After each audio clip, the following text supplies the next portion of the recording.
Hello friends, কোলে food চ্যানেলে তোমাদের সকলকে স্বাগত জানাই। আজ বানাবো ওল দিয়ে ইলিশ মাছের ঝোল। দেখো, ওল দিয়ে ইলিশ মাছের ঝোল বানানোর জন্য ওলটা আমি জলে সেদ্ধ করতে দিয়ে দিয়েছি। দেখো মোটামুটি সেদ্ধ হয়ে এসেছে। ঠিক এমন সময় আমি আলুটা কেটে রেখেছিলাম, আলুটাও দিয়ে দিলাম। আলু আর ওলটা সেদ্ধ হতে হতে চলো ততক্ষণ মাছটা ভেজে নেওয়া যাক। দেখো আমি 4 পিস ইলিশ মাছ নিয়ে নিয়েছি। এবার মাছটায় নুন আর হলুদ মেখে নেব। খুব ভালোভাবে নুন হলুদ মেখে নিলাম। এবার মাছটা ভেজে নেব। দেখো মাছটা ভাজার জন্য আমি কড়াই বসিয়ে নিয়েছি। কড়াইতে তেল দিয়ে দিলাম। পুরো রান্নাটাই আমি সর্ষের তেলে করব।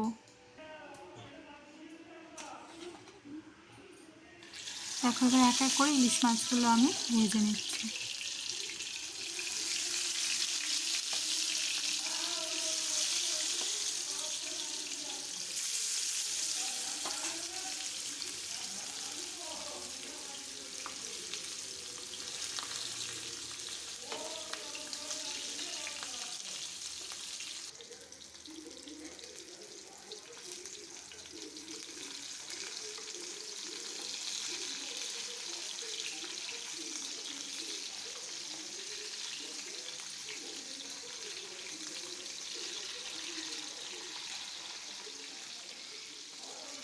হ্যাঁ, তবে বলে দিই যে মাছটা খুব অনেক ভাজবো না, খুব হালকা করে একটুখানি এপিট ওপিট করে ভেজে নেব।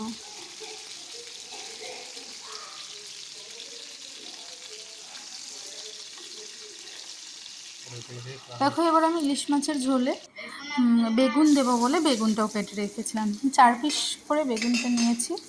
বেগুনটা এবার খুব ভালোভাবে ভেজে নেব। দেখো বেগুনটা ভাজা হয়ে গেছে। এবার আমি এর সঙ্গে পাশে দিয়ে দিচ্ছি আলুটা।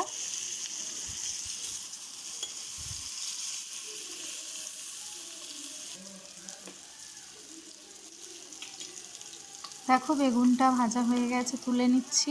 নিয়ে আলুটা আর ওলটা খুব ভালোভাবে ভেজে নেব।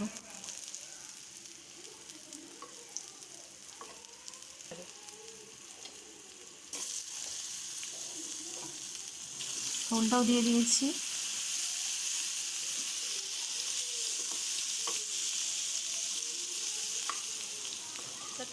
দেখো মোটামুটি ভাজা হয়ে গেছে। এবার আলুটা তুলে নিচ্ছি।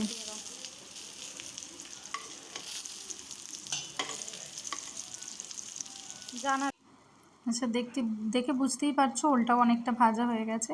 এবার ঠিক এরকম সময় কালো জিরে ফোড়নটা তেলে দিয়ে দিলাম।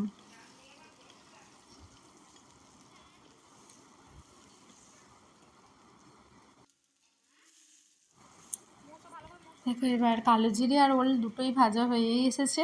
এবার দিয়ে দিচ্ছি কাঁচা লঙ্কা আর সর্ষের পেস্ট। তোমরা তো সকলেই জানো যে ইলিশ মাছ সর্ষে ছাড়া একদম ভালো লাগে না।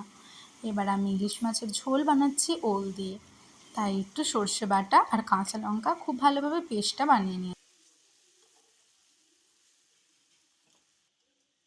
যেহেতু গুঁড়ো লঙ্কা দেবো না, তাই কাঁচা লঙ্কাটা একটু বেশি দিয়েছি পরিমাণে। দেখো হয়ে গেছে। এবার আমি জল দিয়ে ওলটা আরও খানিকক্ষণ সর্ষে বাটার সঙ্গে ফুটিয়ে নেব। দিয়ে দিলাম পরিমাণ মতো নুন আর হলুদ। আচ্ছা, ততক্ষণ ওলটা আরও একটু ফুটুক, ততক্ষণ তোমরা আমার চ্যানেলটা লাইক শেয়ার করে দিও আর সাবস্ক্রাইব করতে ভুলো না।